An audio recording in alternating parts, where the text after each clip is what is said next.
I'm gonna let y'all get back to the half-naked man and half-naked women y'all really want to look at. But listen to me, man. As a millennial, you know the world was never promised to us, and I love these three shows I'm about to mention these characters from, and that's The Wire, The Sopranos, and Breaking Bad. We all got to see the Dons in these shows, you know. And The Wire, I'm gonna say Avon Barksdale, Tony Soprano in The Sopranos. And Walter White basically became the Don and the head of the show, you know, in that series. And I was always interested in the second in command. Being the younger brother in my family and the younger cousin for a long period stretch of time, those were the characters I was always focused on because it was really me, you know. At the end of the day, it was the characters I was going to relate to the most, being the youngest and the one who was promised the seat at the throne if the elders couldn't deliver, or if they passed on, or just, you know, coming of age. Now, these characters I really focused on, and I cheered for them to become the Don, and they should have, you know. That's just getting to the end of the video. And I want to talk about Bodhi.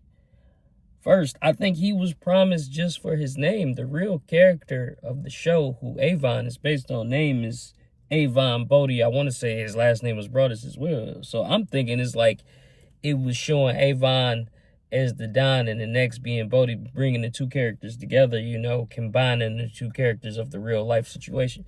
There's a lot of real characters, you know, that the show is based on. Omar being another one. He actually had a little part in the show, you know, as one of Omar's henchmen in one season. I can't remember which season it was. But, you know, and he also wasn't a homosexual. But with Bodhi, I'm thinking we're looking through his eyes as the person who comes through the ranks of having the horrible lifestyle. You know, his brother passing, his grandma with all of her grief, his mom's being on drugs, and we seeing the young man develop. He became such a smart young man through the beginning of the juvenile detention center capture, to him smart ass pawns, to him running, you know, outside of Baltimore doing deliveries for Stringer. You know, we got that smart young man growing, and then the crescendo, the best part of his growth, you know, to me, and the funniest is when he told McNulty, "Isn't this entrapment?" He said the word different, but you know, they were so taken aback, like, oh, this kid is something there. And for them to just throw all of that away and for his climb, I think they gave it to Slim Charles, which should have been him and Slim Charles becoming the new Stringer and Avon. You know, Bodhi was a little bit more willing to take risks than Slim Charles. Slim Charles was to sit back and let it all play out. And I think that's how it should have went. I think his character got played. And that's the millennial sacrifice of us never getting our time to shine. It's the boomers and Gen X. It's like a part of their plan, you know, whether the writers, whether it be real life, is to just keep us from becoming the Don. And it's just, I really hated that. And another story I really hated where the second in command got dead dirty is Christopher Moltisanti in The Sopranos. There was deleted scenes and deleted rough drafts of writings of him, you know, that we missed out on. It was supposed to show Tony's jealousy because Chris ended up beating his addiction. He ended up getting a better wife than Adriana. His life became a lot more steady, and he became successful in the Hollywood world of writing. And it showed that the rest of the crew was jealous of that, and he was leaving them behind. Like, the mob world was getting much bigger than just illegal activities. You could actually use the money for the betterment and legally. And they took out that draft of Tony being jealous. This is why out of nowhere you see him take out Christopher at the end of the, spoiler alert, at the end of the show, towards the end of the show with the Kennedys, I think the episode was called. Or Kennedy and Kennedy and Heidi, I think is what it was. Heidi and Kennedy. I can't remember which name went first. But in that episode, that's the episode I believe Christopher goes in, and it didn't show why Tony did what he did. Like, he was tired of the addiction, plus he was jealous of Christopher's success. And Christopher, he was grooming Christopher to be the next seat at the table, which was rough at first, but then Christopher started exceeding expectations. People don't want to talk about it. He was honestly the best character in the show to me, but everybody goes to Edie Falco. They go to James Gandolfini. It's another character people always bring up with that show. Is like Christopher to me is my favorite character in the whole Sopranos, and I'm gonna say second is Phil Leotardo. Man, he's just hilarious. But Christopher, we got that cut, and my whole thing with that, to add on to him and Bodhi so far, is who's next up then? Those were the perfect candidates. You don't even have another candidate in that world, in those worlds. And those worlds have to continue. So who's next up? Slim Charles don't have the business acumen to go further ahead on his own. He's just the guy that can complete the plans that the leader lays out. You know, with Christopher, after Tony's gone, who's taking over the Soprano family? His son? Get out of here. He was the wackest character in the whole show. I couldn't stand AJ. So it don't even make sense. And then to the third and final character, Jesse Pinkman. Jesse Pinkman was just a screw up. Jesse Pinkman was just a screw up, plain and simple. And Walt always just got him out of his ordeal.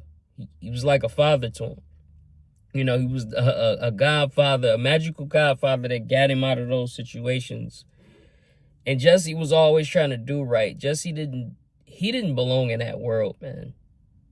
You know, we got this fake wannabe, basically druggie, that slipped his way into it and found someone who could make him successful. You know, a father figure, a teacher, and someone who could show him the ropes and make it better as far as money-wise. From every other way, it was worse. Like, every other way Walt was in Jesse's life, it made it even worse. Another Gen X baby boomer dynamic to where you actually hurting the millennial. So with Jesse, what's different about Jesse from Christopher and Bodhi is Jesse survived. But at what cost? What is Jesse going to do after this? Jesse's just going to get back into drugs. He's a drug addict. He's just going to get back into drugs, man, and mess his life up. He always picks the wrong women.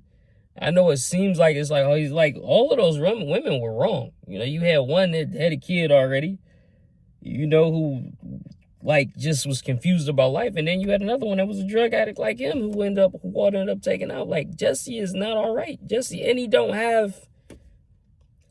he has no way to get back to that lifestyle that he thought he wanted. So what is he has to start all over again. El Camino was basically a pointless story.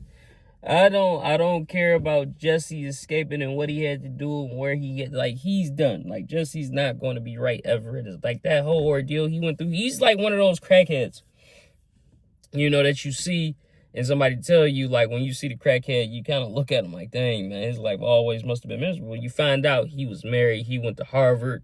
He was a doctor at one point in his life. He got out the ghetto, but he still had that addiction and those ties to the streets that just wouldn't let him go. You know, all of those, like the rewards and awards from Harvard and him being this and him graduating, it didn't matter because the mental damage was already done from a young age. So he was always going to end up as a crackhead on the street and losing his family. That's what Jesse is. He's never going to be right. He's an addict, which is what Gus was trying to tell Walter. And that is just my analysis of the millennial lives. And I know those characters are older, or those people who play those characters older, but like they're looked at as the new up and comer. They were supposed to be the millennials that made it out and became the new dons and showed the new way and new. It's like, no, it's uncertain and it's unknown, and nobody's ever going to know because the millennials are never going to get the reins. I think that was not their point, but I think that's the point that subconsciously everybody has come to, and that's why they write and they are like that. Like, and they don't want to pass it down. That's another thing. We're like the first generation of people that nobody wants to pass you down anything. I'm gonna just give a quick example. My father was offered an electrician job. He just had to go get a certification that only took 3 weeks, right? 3 weeks, you can get certified as an electrician at the job he was working at the time. So my man's cousin is trying to do the electrician thing at Ford. They told him 8 years experience. How am I going to get the 8 years experience, dog? Whereas you look at back in the day, they just paid for my father for 3 weeks to get a certification to become an electrician. And that's the point of my video. For millennials, nothing was ever promised to you, and you're not ever going to get anything. And these 3 characters really showed me that when I really sat down and thought about it. My favorite characters, because I related to them without even realizing why I related to them, but I related to them more than any other character in the show because they represented a parallel of my life, of me trying to become the next up in my family. And it just won't happen. Thanks for watching this video.